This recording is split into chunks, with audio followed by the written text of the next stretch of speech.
আমি নাজমা আক্তার, প্রভাষক, ইসলামের ইতিহাস ও সংস্কৃতি বিভাগ, আমিরউদ্দিন কলেজ, গোয়ালপাড়ি, শেখিপুর, টাঙ্গাইল। ছাত্রছাত্রীরা তোমরা কেমন আছো সবাই? আমার বিশ্বাস সবাই আল্লাহর রহমতে ভালো আছো, আমিও আল্লাহর রহমতে ভালো আছি। তো যেহেতু শীত পড়ে গেছে, শীতের মধ্যে তোমরা সাবধানে থাকবে, যেহেতু করোনা ভাইরাসের একটা আহ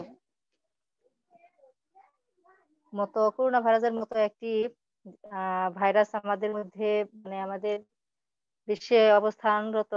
তাই এই করোনা ভাইরাসের সময়, যেহেতু শীতের সময়, তোমরা সকলেই সাবধানে থাকবে, ভালো থাকবে, নিরাপদে থাকবে। আর আহ, তোমাদের যেহেতু ক্লাস হয় না কলেজে গিয়ে, কিন্তু তোমাদের ক্লাসগুলো কিন্তু অনলাইনের মাধ্যমে হচ্ছে। তো তোমরা সকলে অনলাইনের ক্লাসগুলো মনোযোগ সহকারে শুনবে এবং সেই সমস্ত ক্লাসগুলোতে তোমরা অ্যাটেন্ড করবে। তো অনেক কিছু এখান থেকে শিখতে পারবে আমার বিশ্বাস। তো তোমাদের জন্য সকল টিচারই কিন্তু যথাযথভাবে ক্লাস নিচ্ছে। তো তোমরা সকলে যদি ক্লাসে অ্যাটেন্ড থাকো, তাহলে সেগুলো তোমরা নিশ্চয়ই বুঝতে পারবে। তো তোমরা এই শীতের সময় সকলে সাবধানে থাকবে, ভালো থাকবে, ক্লাসগুলোতে অ্যাটেন্ড করবে। তাহলে আজকে আমরা মূল আলোচনায় চলে যাচ্ছি। আজ আমরা যে বিষয় নিয়ে আলোচনা করব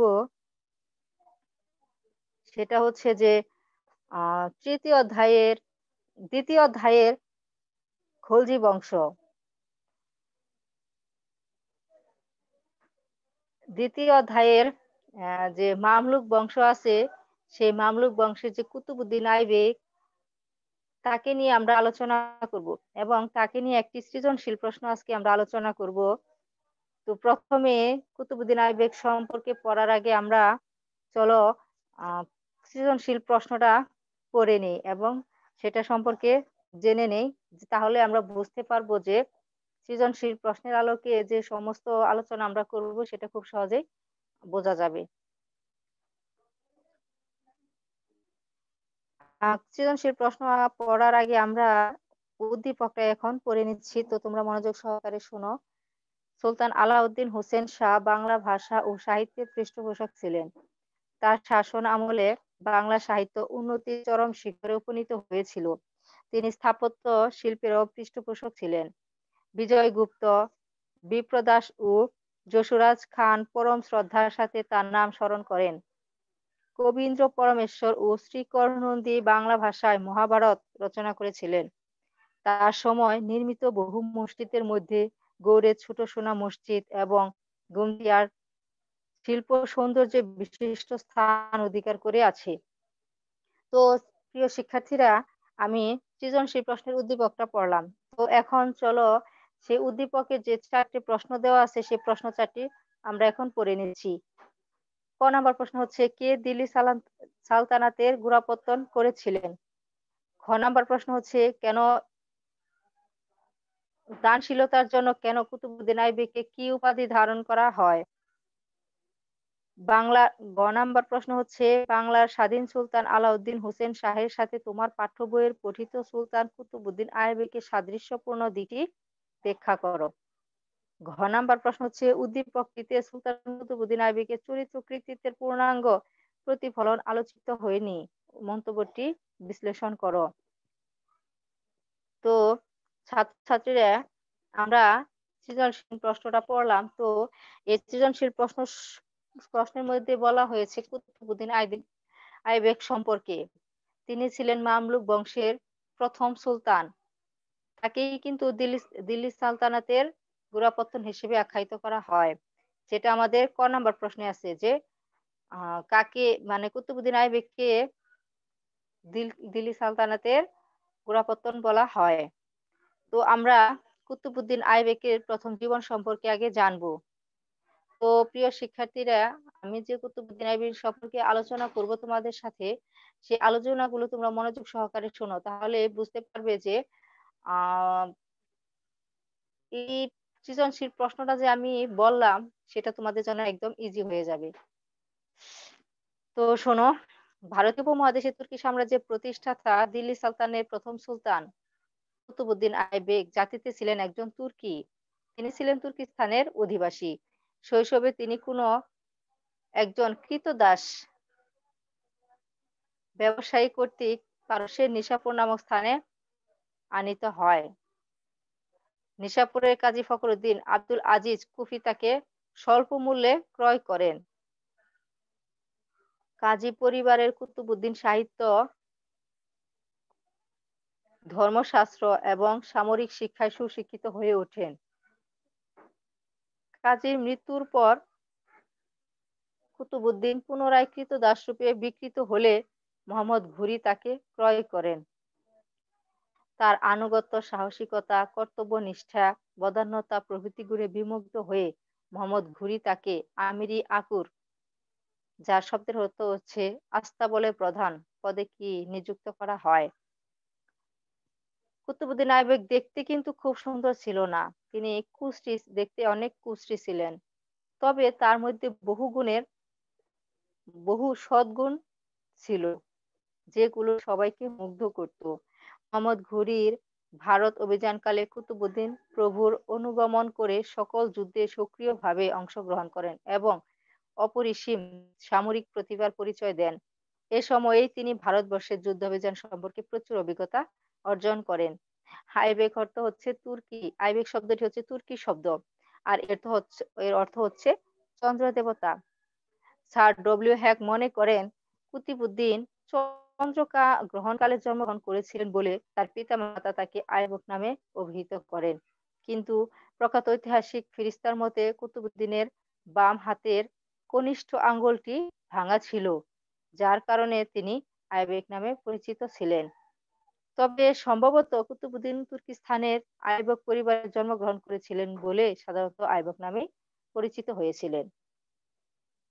তাহলে আমরা কুতুবউদ্দিন আইবেক সম্পর্কে যে সাধারণ পরিচয় থাকে, যে প্রাথমিক পরিচয়টুকু, সেই পরিচয়টুকু সম্পর্কে আমরা জানলাম যে কুতুবউদ্দিন দেখতে কিন্তু খুব সুন্দর ছিল না, কিন্তু তার মধ্যে এমন কিছু গুণাবলী ছিল যার কারণে তিনি সহজেই সবকিছুই নিজের হাতে সফল করতে পেরেছিলেন।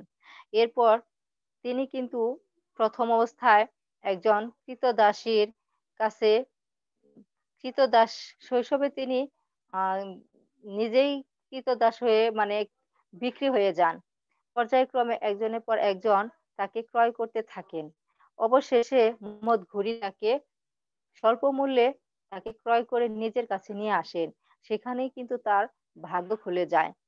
এবার দেখো যে মোহাম্মদ ঘুরি যে তাকে স্বল্প মূল্যে ক্রয় করে নিয়ে আসে, সেই ক্ষেত্রে তার প্রতি যে একটা প্রতিনিধি, সে হিসেবে কুতুবউদ্দিন আইবেক কেমন ছিল।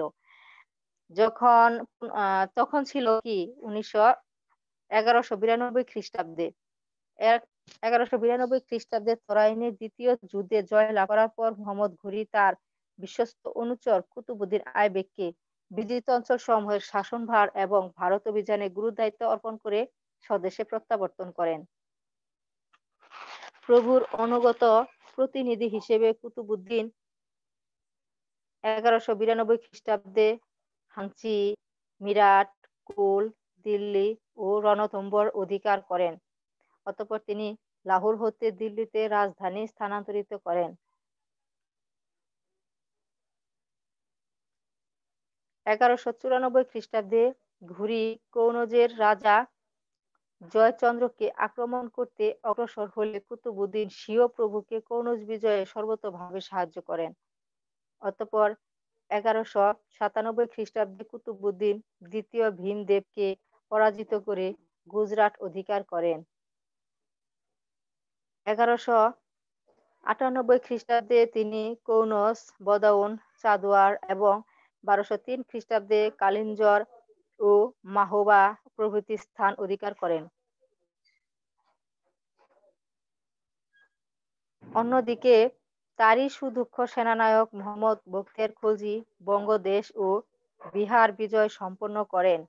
এভাবে 1206 খ্রিস্টাব্দের মধ্যেই কুতুবউদ্দিন আইবেক উত্তর ভারতের এক বিস্তীর্ণ অঞ্চলে তুর্কি আধিপত্য কায়েম করতে সক্ষম হন।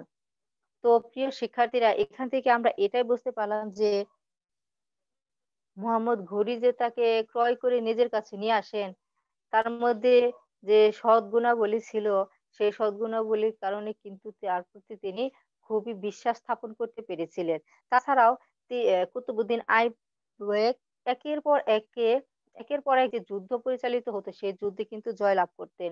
আর তার জন্য কিন্তু মোহাম্মদ ঘুরি তার প্রতি বেশি বিশ্বাস স্থাপন করেছিলেন বলেই তাকে বিজিত অঞ্চলের শাসনভার এবং ভারত অভিযানের গুরুদায়িত্ব অর্পণ অর্পণ করতে সক্ষম হয়েছিলেন। তার মধ্যে মানে এখানে যে কুতুবুদ্দিন আইবেকের উপর যে মোহাম্মদ ঘুরির একটা বিশ্বাস ছিল সেটা কিন্তু অটল। কারণ তিনি এমন কিছু গুণাবলীর অধিকারী ছিলেন বলেই তাকে বিশ্বাস স্থাপন করে তাকে সমস্ত দায়িত্ব অর্পণ করা হয়েছিল। এছাড়াও কিন্তু তরাইনের প্রথম যুদ্ধ হয়েছিল ১১৯১ খ্রিস্টাব্দে। ওই যুদ্ধে কিন্তু মোহাম্মদ ঘুরি নিজে পরাজিত হয়েছিল। কিন্তু ১১৯২ খ্রিস্টাব্দে তরাইনের দ্বিতীয় যুদ্ধ সংঘটিত হয়েছিল। আর এই যুদ্ধে কিন্তু কুতুবুদ্দিন আইবেকের ধারায় কিন্তু তিনি সফলতা লাভ করতে পেরেছিলেন বলেই তাকে বিভিন্ন অঞ্চলের গুরুদায়িত্বভার অর্পণ করেছিলেন। এছাড়াও কুতুবুদ্দিন আইবেক আস্তে, আস্তে আশেপাশে যে অঞ্চলগুলো ছিল সেই অঞ্চলগুলো কিন্তু অভিযান করতে এবং সেগুলো নিজের আয়ত্তে আনার চেষ্টা করেছেন এবং সেগুলোতেও কিন্তু তিনি সফলতা লাভ করেছিলেন। এছাড়াও তিনি একজন সুদক্ষ সেনানায়ক ছিলেন। যার কারণে তিনি সমস্ত যুদ্ধ নিজের বুদ্ধি দিয়ে এবং দক্ষতা দিয়ে সেই সমস্ত যুদ্ধে নিজেকে জয়লাভ করতে সক্ষম হয়েছিলেন। আর এজন্যই মোহাম্মদ ঘুরি কুতুবুদ্দিন আইবেককে এত বেশি বিশ্বাস করতে পেরেছিলেন।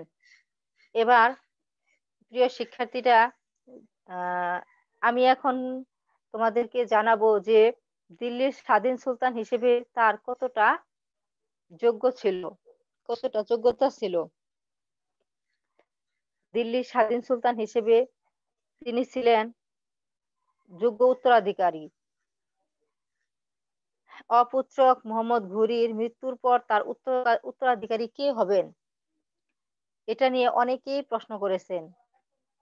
এক সময় তাকে এই প্রশ্ন করা হলে তিনি উত্তরে বলেছিলেন, আমি একজন নয়, কয়েকশো পুত্র রেখে গেলাম যারা আমার সাম্রাজ্যকে কায়েম রাখবে এবং তাদের মধ্যে আমি বেঁচে থাকব। তাহলে এখানে আমরা আমরা বুঝতে পারলাম যে মোহাম্মদ ঘুরি যখন মৃত্যুর সময় তখন একজন তাকে প্রশ্ন করেছিল যে তোমার মৃত্যুর পর এই সাম্রাজ্যের উত্তরাধিকারী কে হবে। তখন তিনি উত্তরে এটা বলেছিলেন যে আমি একজন দুইজন নয়, কয়েকশো পুত্র রেখে গেলাম যারা আমার সাম্রাজ্যকে কি রক্ষা করবে এবং তাদের মধ্যেই আমি বেঁচে থাকবো।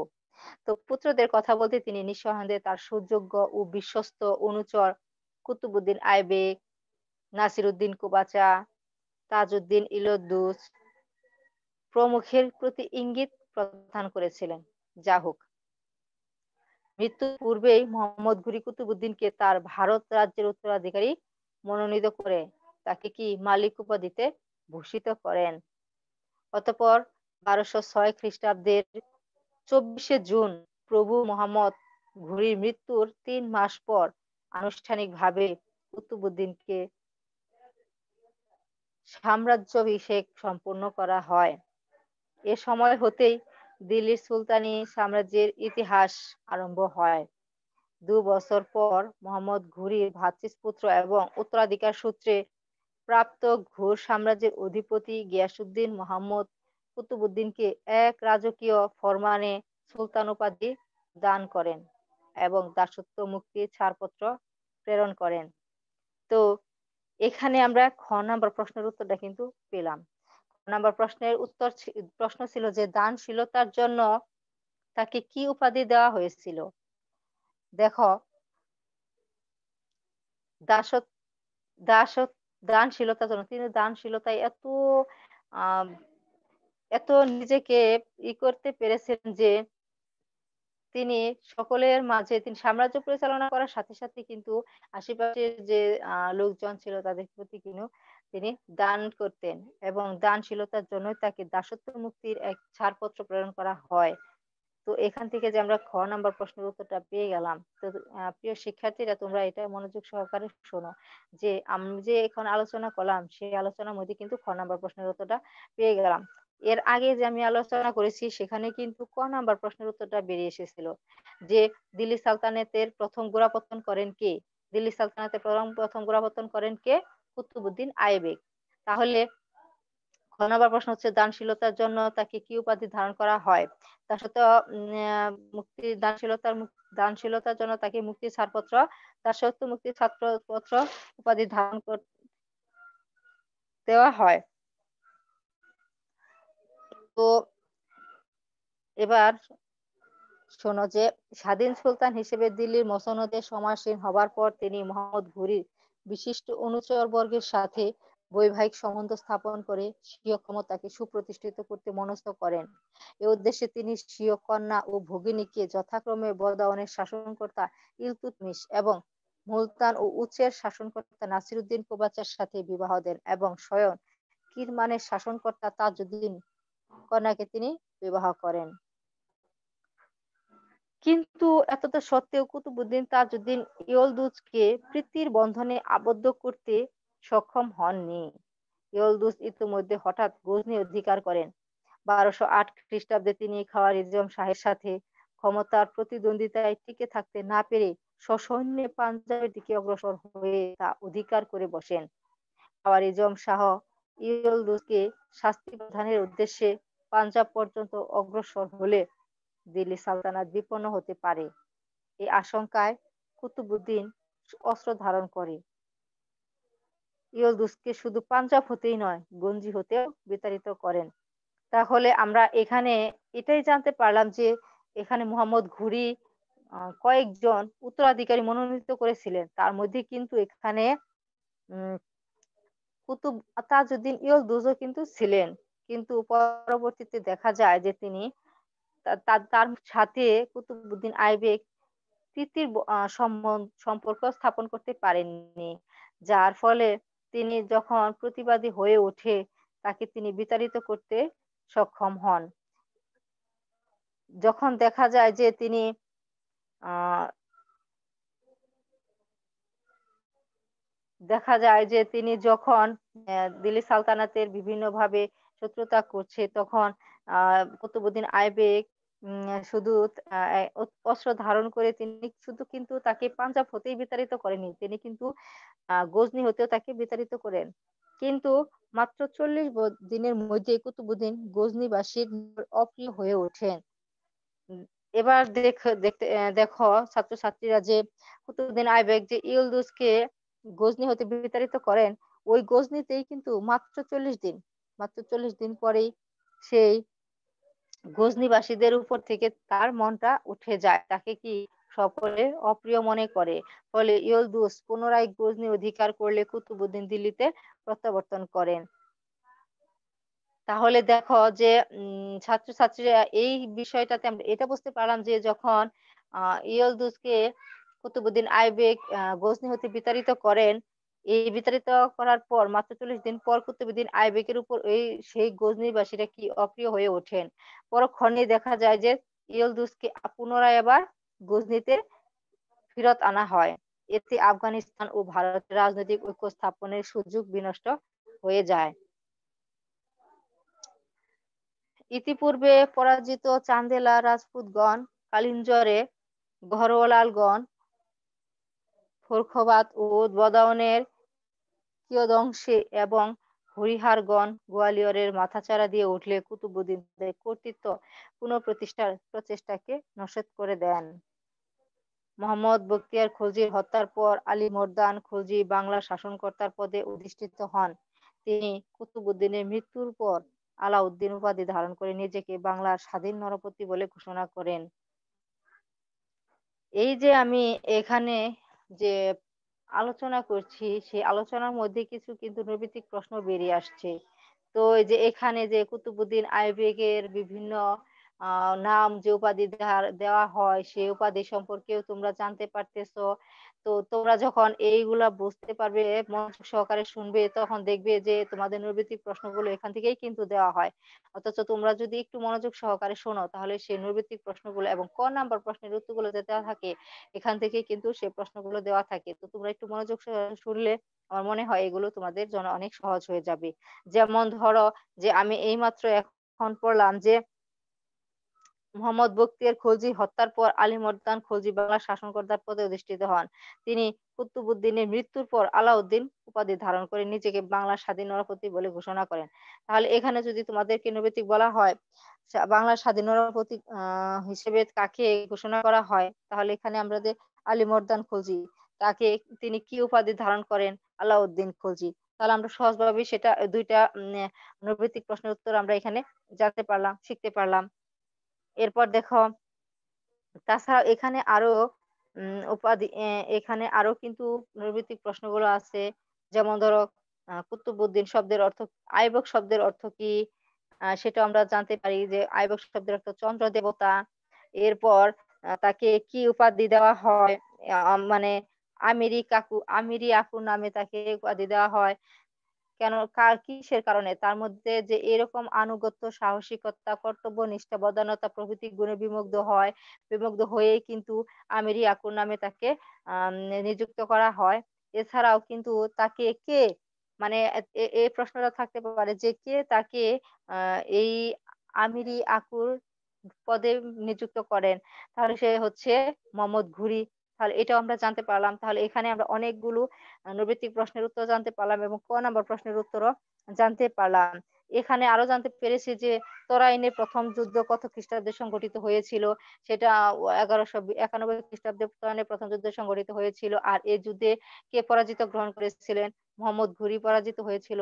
তারপর আরেকটা প্রশ্ন হচ্ছে যে আ আ কত কত খ্রিস্টাব্দে তরাইনের ২য় যুদ্ধ সংঘটিত হয়েছিল? আ ১১৯৯২ খ্রিস্টাব্দে তরাইনের যুদ্ধ সংঘটিত হয়েছিল। আর এই যুদ্ধে জয়লাভ করতে পেরেছিলেন মোহাম্মদ ঘুরি। সেটা হচ্ছে একমাত্র কুতুবউদ্দিন আইবেকের বিচক্ষণতা, দক্ষতা এবং কর্তব্যনিষ্ঠার কারণে, সাহসিকতার জন্য। তাহলে দেখো, একটি এ আমি যে কতগুলো বিষয় আলোচনা করলাম, সেই বিষয়ে আলোচনার পাশাপাশি কিন্তু আমরা অনেকগুলো নৈর্ব্যক্তিক প্রশ্নের উত্তরও জানতে পারলাম।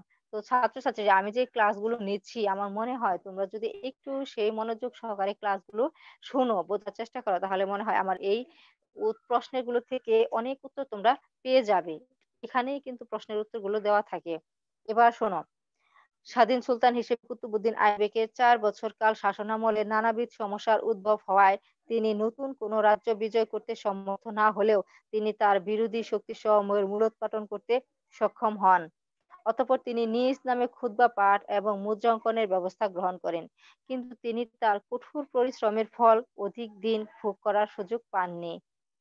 ১২১০ খ্রিস্টাব্দের নভেম্বর মাসে লাহোরে চৌগান বা পোলো খেলার সময় আকস্মিকভাবে অশ্বপৃষ্ঠ থেকে পড়ে গিয়ে কুতুবউদ্দিন আইবেক গুরুতরভাবে আহত হন এবং সে আঘাতেই তার জীবননাট্যের যবনিকাঘাত ঘটে।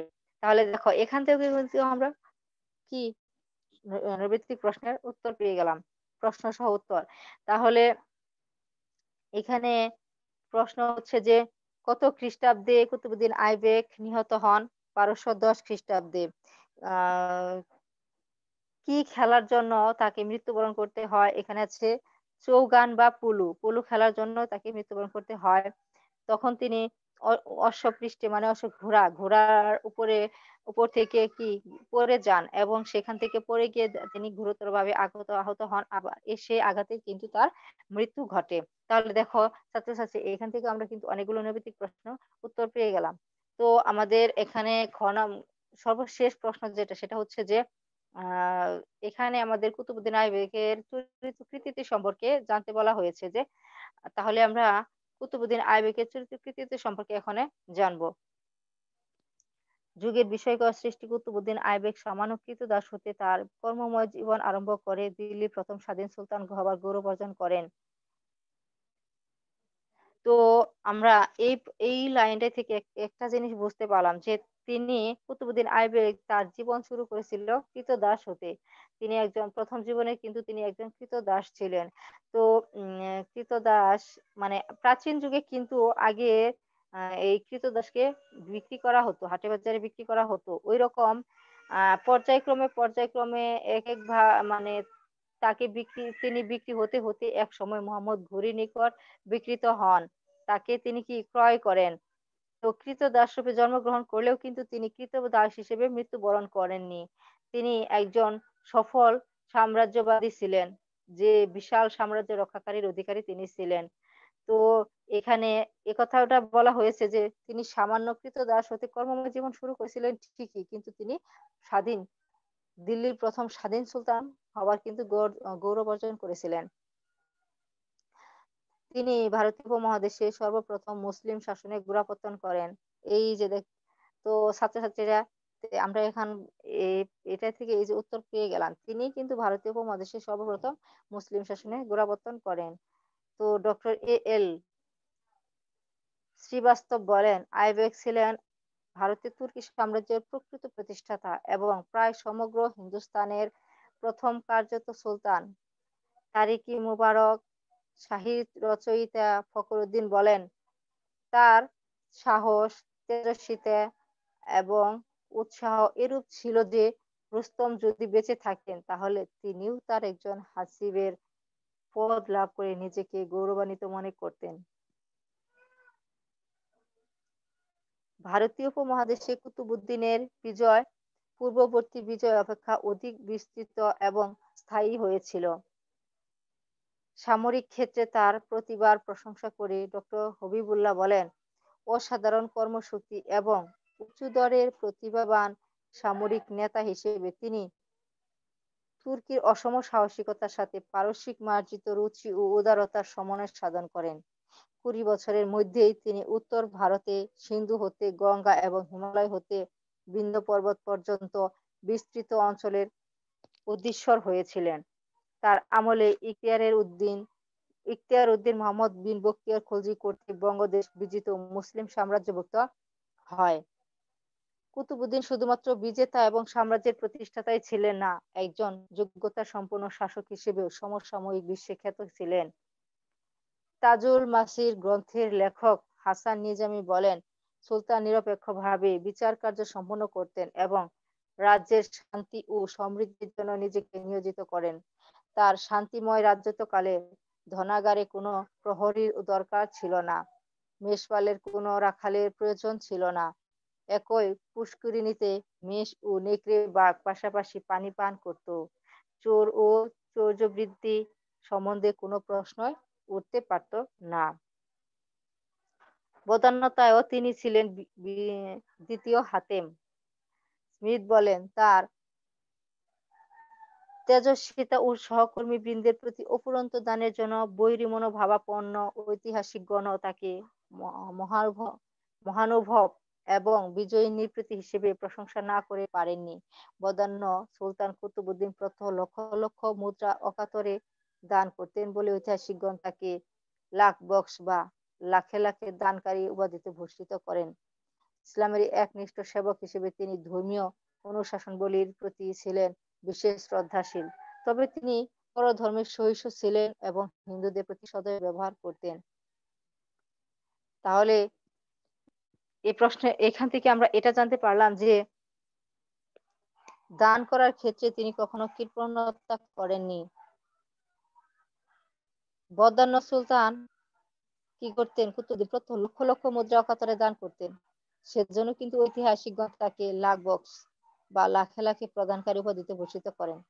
দেখতে পারলে ছাত্রছাত্রীরা যে এখান থেকে আমরা খ নাম্বার প্রশ্নের উত্তরটা পেলাম, তাই না? যে ওই দানশীলতার কারণে তাকে লাখ বক্স বা লাখে লাখে প্রদানকারী উপাধিতে ভূষিত করা হয়। মাত্র ৪ বছরকাল রাজত্বকালে কুতুবউদ্দিন তেমন কোনো নতুন সংস্কার প্রবর্তন করার সুযোগ পাননি। হাসান নিজামীর মতে সুলতান নিরপেক্ষভাবে প্রজাদের শাসন করতেন এবং শান্তি ও সমৃদ্ধি বৃদ্ধির জন্য নিজেকে নিয়োজিত রেখেছিলেন। তার শাসনের ভিত্তি ছিল সামরিক শক্তি। তিনি পূর্ববর্তী রাজস্ব ব্যবস্থা অক্ষুণ্ণ রাখেন এবং স্থানীয় শাসনভার স্থানীয় কর্মচারীদের উপর ন্যস্ত করেন। প্রাদেশিক রাজধানী নগরগুলোতে নিযুক্ত মুসলমান রাজকর্মচারীগণ সেনাধ্যক্ষ এবং কাজীর সাহায্যে প্রদেশের শাসনকার্য পরিচালনা করতেন। আইবেক একজন বিদ্যুৎসাহী শাসক হিসেবে ইতিহাসে খ্যাত ছিলেন। হাসান নিজামী, ফখরী মোহাম্মদ এবং অন্যান্য উলামা ও বিদ্বান লোকদেরকে তিনি স্বীয় দরবারে উচ্চ মর্যাদা দান করেন। যুগের অন্যতম শ্রেষ্ঠ ঐতিহাসিক হাসান নিজামী তাজুল মাসির নামক ইতিহাস গ্রন্থটি তার নামে উৎসর্গ করেন। স্থাপত্য শিল্পের প্রতি কুতুবউদ্দিনের সমান অনুরাগ ছিল। 1911 থেকে 1992 খ্রিস্টাব্দে দিল্লিতে তিনি কুয়াত-উল ইসলাম এবং আজমিরে আড়াই দিন কা ঝোপড়া মসজিদটি নির্মাণ করেন। দিল্লির কুতুব মিনার নির্মাণ ছিল কুতুবউদ্দিন আইবেকের সর্বশ্রেষ্ঠ কৃতি। এটি ছিল তৎকালীন বিশ্বের সর্বোচ্চ মিনার। কুত 1199 খ্রিস্টাব্দে রাজ্য বিজয়ের স্মারক এবং ইসলামের বিজয় গাথা বিশ্ব দরবারে উপস্থাপনের উদ্দেশ্যে প্রখ্যাত সুফি কুতুবউদ্দিন বখতিয়ার কাকী নাম অনুসারে সুলতান কুতুবউদ্দিন আইবেক মিনারটির নির্মাণ কার্য আরম্ভ করেন এবং তা সমাপ্ত হয় তারই জামাতা ও পরবর্তী সুলতান ইলতুৎমিশের রাজত্বকালে। দূর হতে মিনারটি অবলোকন করলে একে বৃহদাকার কারখানার চিমনি অথবা বাতি ঘরের মতো মনে হয় এবং কাছ হতে একে লোহিত শিলা ও মরমর পাথরের তৈরি ঊর্ধ্বাকাশে উঠে যাওয়া বাঁশির আকৃতির ন্যায় প্রতীয়মান হয়। এর উচ্চতা 238 ফুট। মিনারটি 4 তলা বিশিষ্ট এবং 47 ফুট বেসের বুনিয়াদের উপর নির্মিত। এর বারান্দা সমকোণ বিশিষ্ট পাথরের ধারা নির্মিত এবং মিনারটির ঘোরানো সিঁড়ির গায়ে পবিত্র কোরআন শরীফের আয়াত খোদাই করা রয়েছে। এতে চিরাচরিত ভারতীয় বৈশিষ্ট্যের পরবর্তী মুসলিম স্থাপত্যের স্বতন্ত্র ছাপ ফুটে উঠেছে। এভাবে দেখা যায় যে দিল্লির প্রথম স্বাধীন সুলতান হিসেবে কুতুবউদ্দিন আইবেকের কৃতিত্ব ছিল অসাধারণ। ডক্টর ঈশ্বরী প্রসাদ যথার্থভাবে বলেন, আইবেক ছিলেন একজন শক্তিশালী এবং সুযোগ্য শাসক যিনি সব সময়ই উচ্চ চরিত্র বজায় রাখতেন। তাহলে ছাত্রছাত্রীরা আমরা যে বিষয় আজকে আলোচনা করলাম যে কুতুবউদ্দিন আইবেক সম্পর্কে যে প্রশ্নটা আমরা আলোচনা করেছি আমার মনে হয় যে এই আলোচনার মাধ্যমে তোমরা প্রশ্নের উত্তরগুলো সহজভাবেই পারবে। এখানে আমি বলেছি যে কুতুবউদ্দিন একটি মিনার স্থাপন করেছিল, সেটা তার নামেই কিন্তু হয়েছিল। তবে দুঃখের বিষয় একটা যে তিনি কিন্তু এই মিনারটি কুতুবউদ্দিন মিনারটি তিনি কি করতে পারেননি, শেষ করে যেতে পারেননি। আর এই কাজ শেষ করেছিলেন তারই জামাতা ইলতুৎমিশ। তো আমি যে প্রশ্ন নিয়ে আলোচনা করলাম সে প্রশ্নটা তোমাদের জন্য অনেক সহজ হয়ে গেছে। এখানে আমি প্রশ্ন যে কে দিল্লি সালতানাতের গোড়াপত্তন করেছিলেন? কুতুবউদ্দিন আইবেক দিল্লি সালতানাতের গোড়াপত্তন করেছিলেন। এরপর দানশীলতার জন্য কুতুবউদ্দিন আইবেককে কি উপাধি ধারণ করা হয়? তো এটাও আমি তোমাদেরকে বললাম যে আহ, দানশীলতার জন্য তিনি কি করতেন? লক্ষ লক্ষ মুদ্রা প্রতিদিন লক্ষ লক্ষ মুদ্রা তিনি দান করতেন। আর এজন্য তাকে ঐতিহাসিকরা লাখ বক্স বা লাখে লাখে প্রদানকারী উপাধিতে ভূষিত করেন। এরপর নাম্বার প্রশ্ন হচ্ছে যে বাংলা স্বাধীন সুলতান আলাউদ্দিন হোসেন শাহের সাথে তোমার পাঠ্য বইয়ের পঠিত সুলতান কুতুবউদ্দিন আইবেকের সাদৃশ্যপূর্ণ একটি ব্যাখ্যা করো। এখানে যেহেতু উম আহ উদ্দীপকেও যেহেতু দেওয়া আছে যে সুলতান আলাউদ্দিন হোসেন শাহ বাংলা সাহিত্যের পৃষ্ঠপোষক ছিলেন, তার শাসন আমলে বাংলা সাহিত্য উন্নতি চরম শিখরে উপনীত হয়েছিল, তিনি স্থাপত্য শিল্পেরও পৃষ্ঠপোষক ছিলেন। এক্ষেত্রে কিন্তু কুতুবউদ্দিন আইবেকও স্থাপত্য শিল্পের প্রতি যথেষ্ট পরিমাণ পৃষ্ঠপোষক ছিলেন। বিজয়গুপ্ত মানে বিভিন্ন নামে তাকে উপাধি দেওয়া হয়, ঠিক উদ্দীপকে যে এরকম বিভিন্ন নামে তাকে উপাধি দেওয়া হয়েছিল কুতুবউদ্দিন আইবেককেও কিন্তু এরকম ভাবে তাকে উপাধি দেওয়া হয়েছিল। তাছাড়াও তিনি বিভিন্ন মসজিদ এরপর মিনার নির্মাণ করেছিলেন, যার জন্য তিনি ইতিহাসে অমর হয়ে আছেন। এছাড়াও কিন্তু তিনি তার যে কুতুব মিনারটি তিনি নির্মাণ করেছিলেন এই নির্মাণ কাজটা তিনি শেষ করে যেতে পারেননি। আর এই নির্মাণ কাজটি শেষ করতে পেরেছিলেন তারই জামাতা ইলতুৎমিশ। এরপর ঘ নাম্বার প্রশ্ন আছে উদ্দীপকটিতে সুলতান কুতুবউদ্দিন আইবেকের চরিত্র কৃতিত্বের পূর্ণাঙ্গ প্রতিফলন আলোচিত হয়নি, মন্তব্যটি বিশ্লেষণ করো। এখানে যে আমরা পড়লাম যে কুতুবউদ্দিনের চরিত্র কৃতিত্ব সম্পর্কে, কুতুবউদ্দিনের কৃতিত্বটা যে কতটা ছিল সেটা কিন্তু এখানে পূর্ণাঙ্গভাবে আলোচিত করা হয়নি। এর আরো অনেক বিষয় আলোচনা করার বাকি আছে। তাই আমরা আজকে এই কুতুবউদ্দিন আইবেক সম্পর্কে জানতে পারলাম অনেক কিছুই, যে তিনি কিভাবে ক্রীতদাস থেকে প্রথম জীবন শুরু করে তিনি কিভাবে একজন বিশাল সাম্রাজ্যের অধিকারী হয়ে ওঠেন।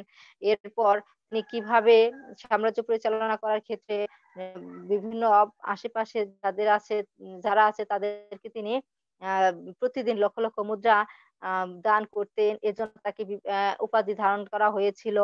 এছাড়াও তাকে বিশ্বাস স্থাপন তার প্রতি অনেক বিশ্বাস স্থাপন করেছিল এবং বিশ্বাসের কারণে তাকে এক উপাধি ধারণ করা হয়েছিল। যাই হোক যাই হোক সব মিলে আমরা বুঝতে পারলাম যে কুতুবউদ্দিন আইবেকের সম্পর্কে যে আলোচনা করা হয়েছে তা সঠিকভাবে মূল্যায়িত করা হয়নি। এ সম্পর্কে বলতে গেলে আরো বেশি আলোচনা করতে হবে। তো ছাত্রছাত্রীরা তোমরা সকলেই আ বুঝতে পারলে, জানতে পারলে যে আমি যে বিষয়গুলো আলোচনা করেছি তো তোমাদের জন্য খুবই সহজ হয়ে গেল। আমি একটা সৃজনশীল প্রশ্ন এখানে আলোচনা করলাম। সৃজনশীল প্রশ্নের আলোকে আমি কিছু আলোচনা করেছি কুতুবউদ্দিন আইবেক সম্পর্কে।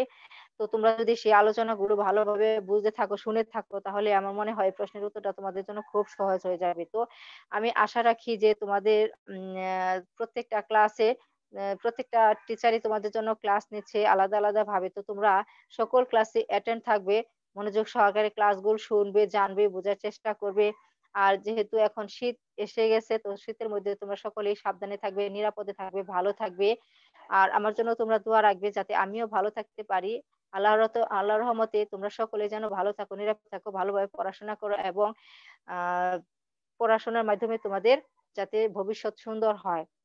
তো আজ আর নয়। আ আমি আজকের মতো এখানেই বিদায় নিচ্ছি। তোমরা সকলে ভালো থেকো। আল্লাহ হাফেজ।